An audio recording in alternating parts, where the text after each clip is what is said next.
Olá pessoal, tudo bem? Estamos juntos novamente, começando mais uma edição do Boa Tarde Fox. Vamos juntos até às 5h30, depois tem o Expediente Futebol. Vocês sabem qual é a melhor defesa da Série A dessa temporada? Qual? Sabe? Qual? Sabe? Sei. Vocês sabem e vocês vão saber agora. Vamos lá.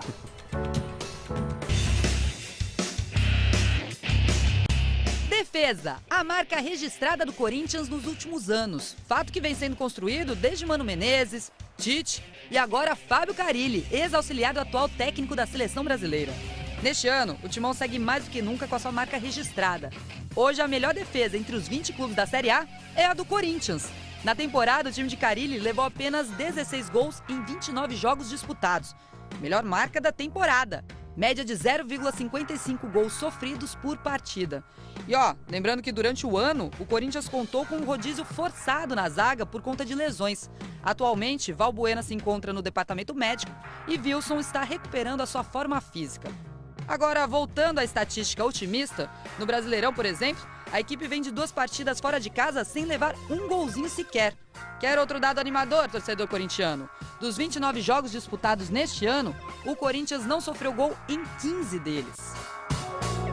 Tudo bem que o campeonato ainda está na 3ª rodada, mas quem lidera é o Corinthians, naquele velho estilo de 1-0 em 1-0, que a fiel corintiana já está acostumada, e com uma defesa sólida, que até os adversários reconhecem que é uma arma importante quando o assunto é título. Pois bem, então será que realmente aquele lema do futebol, a melhor defesa é o ataque, vale mesmo?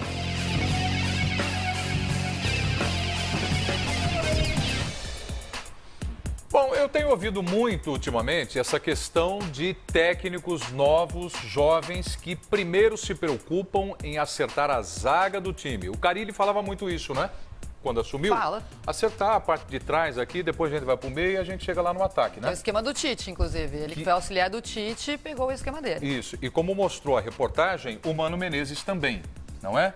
Então, o Ribeirão pode traduzir para a gente, enquanto a Helena apresenta aqui, qual é a média de gols sofridos pelos clubes da Série A na temporada 2017. Então, com a melhor média é o Corinthians, 0,55. Lembrando que tem esse rodízio na zaga do Corinthians, né? Não pôde contar com o Pablo em algumas oportunidades. Agora o Valbuena está no departamento médico, o Wilson ainda está em fase de transição para o campo. E mesmo assim conseguiu essa média boa, que é a mesma do Bahia, que também está na Série A, 0,55. O Cruzeiro, 0,60. Seguido do Coritiba com 0,68. Flamengo, 0,71. Vitória, 0,76. Depois tem o Grêmio. Santos, Palmeiras com 0,92, a mesma pontuação a mesma média do Santos, e o Avaí com 0,93. Isso é filosofia de trabalho, Ribeirão? E o Corinthians adotou isso desde 2008, quando o Mano Menezes assumiu a equipe que tinha acabado de cair para a Série B do Campeonato Brasileiro e precisava, né, naquela ocasião, formar uma equipe muito segura defensivamente para depois pensar na criação, na evolução da parte ofensiva. E desde então o Corinthians adotou esse estilo, passou para o Tite e agora também o Fábio Carille, que está lá desde a época do Mano Menezes, também atuando com esse mesmo tipo de jogo. E a gente falou até na matéria agora há pouco, a Helena citou, né? A melhor defesa seria o ataque. E para o Corinthians, a gente pode dizer que sim, apesar do ataque não ser tão eficiente, é um time que se defende muito bem desde seus jogadores de ataque até os jogadores de defesa. Se você observar o Romero em campo, ou até o Jadson, que apesar de uma idade um pouco mais avançada em comparação com outros jogadores, também atua por ali com responsabilidade de marcação, são jogadores que se dedicam e muito na parte defensiva e na marcação dessa equipe. E aí o Corinthians forma essas linhas para proteger a defesa e dá muito certo. Ganha por poucos gols de diferença, mas tem vencido, é uma equipe segura lá atrás e é líder do campeonato. Pois é, você citou o Romero e me chamou a atenção os jogos do Corinthians na Sul-Americana que nós transmitimos e a gente conversou bastante sobre isso, né, Helena, aqui no Boa Tarde Fox.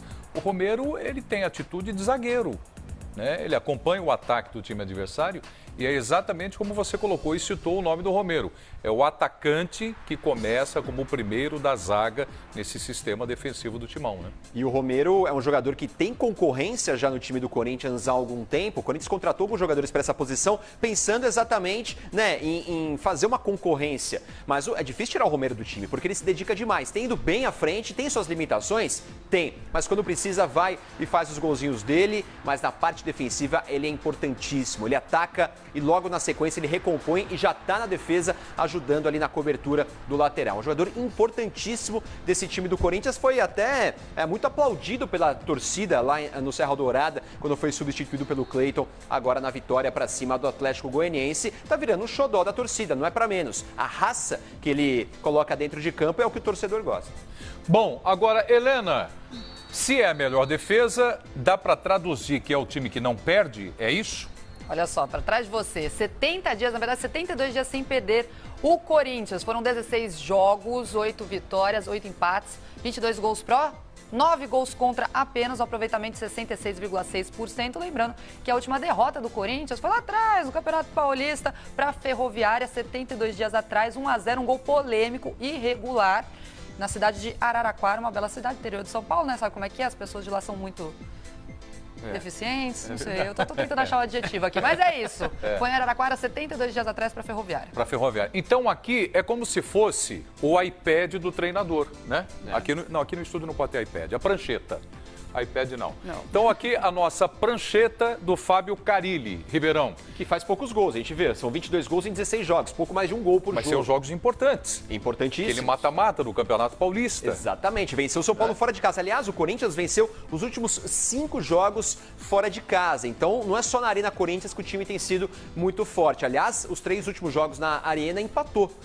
Foi contra o São Paulo, uma das semifinais do Campeonato Paulista, depois empatou também com a Ponte Preta na decisão do estadual e empatou na estreia do Campeonato Brasileiro contra a Chapecoense. Então, se a gente pegar agora nesse início de Campeonato Brasileiro, o Corinthians empatou em casa com a Chapecoense, mas logo se recuperou para aquela matemática que a gente sempre costuma dizer para o Brasileirão que é importante vencer em casa e empatar fora. O Corinthians recuperou aqueles pontos perdidos no primeiro jogo em casa, vencendo as 2 partidas fora, e agora recebe o Santos jogando na Arena Corinthians, um clássico para tentar firmar o time nessa boa colocação do campeonato. Vamos colocar o pessoal para participar com a gente no Twitter? Hashtag, nossos pessoal. Convidados. Hashtag Boa Tarde Fox. Tá gostando da conversa aqui? Quer participar? Queria fazer parte desse trio aí, fazer um quarteto? Faça esse quarteto com a gente pelo Twitter. Hashtag Boa Tarde Fox. Pode falar sobre Corinthians, sobre Campeonato Brasileiro, sobre a competição que você quiser. A gente conta com a participação de vocês. Já já a gente mostra, então, aí o tweet da galera. É isso aí. Venha com a gente, quarteto, quinteto, sexteto. Estamos juntos aqui. Bom, nós tivemos a terceira rodada do Campeonato Brasileiro, que termina hoje com mais uma partida. E os resultados do final de semana são esses aqui, não é? Isso mesmo.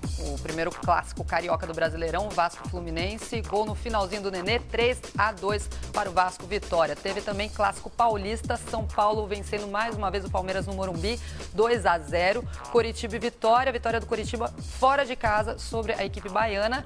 2-2, Atlético Mineiro, que ainda não venceu no Brasileiro, ficou no empate com a Ponte Preta em casa. Santos e Cruzeiro, 1-0. O Cruzeiro na Vila Belmiro venceu o Santos na Vila. 1-1, o duelo rubro-negro, Atlético Paranaense e Flamengo. Atlético Goianiense perdeu em casa para o Corinthians, como a gente mostrou aqui. Sport e Grêmio, Sport levou a melhor em casa, 4-3. Botafogo, 1-0, venceu o Bahia ontem no estádio Newton Santos. E ainda tem esse clássico catarinense hoje, Chapecoense e Avaí.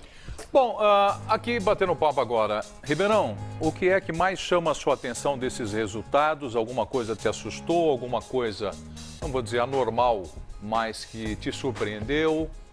Positivamente, negativamente? Me surpreendeu positivamente as vitórias do Vasco da Gama para cima do Fluminense. O Vasco está com um time muito mais acertado do que tinha no início da competição, da temporada mesmo. Perdeu para o Fluminense 2 vezes por 3-0 nesse ano de 2017. Agora fez um bom jogo contra o Tricolor e venceu esse por jogo, 3-2. né? Acompanhei. Você trouxe reportagem pra gente? Trouxe a reportagem. Sabe o que aconteceu? O Hamilton Rodrigues falou que podia ficar no 0-0 esse jogo. Eu falei, não, quero ver bola na rede, quero um jogo animado, porque eu vou estar lá em São Januário. 5 gols, tá bom pra você? Então daqui a pouco... né? Com um gol no finalzinho. Então daqui a pouco a Helena Calil traz pra gente a reportagem desse clássico carioca pelo Campeonato Brasileiro. O Vasco chegou de táxi lá, viu? Táxi? Táxi, você vai ver já já. Daqui a pouco os detalhes, então. Vamos Preto, lá. a vitória do São Paulo também, não que seja surpreendente, o São Paulo venceu o Palmeiras no Morumbi. A gente até vai ver ao longo do programa aqui mais sobre esse histórico recente dos Tem uma últimos reportagem 15 sobre anos. esse clássico também. Porque são 15 anos já que o Palmeiras não vence o São Paulo por lá. Mas a forma como o São Paulo se comportou em campo, como foi inteligente a estratégia adotada pelo Rogério Ceni nesse jogo contra o Palmeiras, então foi uma vitória que surpreendeu positivamente. O Palmeiras era considerado favorito, né, pelo que tem feito até agora nessa temporada. A gente pode colocar também como Uma surpresa, a derrota do Santos. Mas né, tudo chamou sua na Vila atenção Belmiro. aqui? Não, porque o Santos na Vila é muito forte, né? E o Cruzeiro fez um grande jogo e não vinha jogando tão bem nas últimas Diego partidas. Bertozzi está chamando lá de Belo Horizonte. Exatamente. E o Mano Menezes mudou um pouquinho também a estratégia de jogo para encarar o Santos na Vila Belmiro e deu muito certo. Venceu o placar apertado. Foi um jogo equilibrado, mas o Cruzeiro conseguiu, né, se impor ali em algum momento do jogo para cima do Santos e conseguiu uma importante vitória para dividir a liderança com o Corinthians. Legal. Daqui a pouco você fala mais. Então, vamos com a classificação. Como é que ficou o Campeonato Brasileiro? Quem é líder? Quem é que está na ponta? Corinthians na ponta, 7 pontos. Cruzeiro foi para 7 pontos também com a vitória, né? Isso, o terceiro lugar é o Grêmio, que até então estava invicto. 6 pontos, Grêmio, perdeu no fim Curitiba, de semana. São Paulo, Fluminense, Botafogo, Vasco, Flamengo, Flamengo todos na com nona 6 colocação. pontos. Cada. Ponte Preta. Temos mais? Temos a segunda página? Temos. Para ver quem que também está naquela zona do ai, ai, ai, ai, ai. Chapecoense, Sport, Bahia, Palmeiras, Santos, Atlético Mineiro, a primeira equipe fora da zona de rebaixamento. E aí tem Avaí, Vitória, Atlético Paranaense e o Atlético Goianiense, que é o lanterninha, ainda não pontuou. E os torcedores desses 4 times param para pensar e diziam o seguinte: é só o começo do campeonato, tem muito pela frente. Atenção, hein?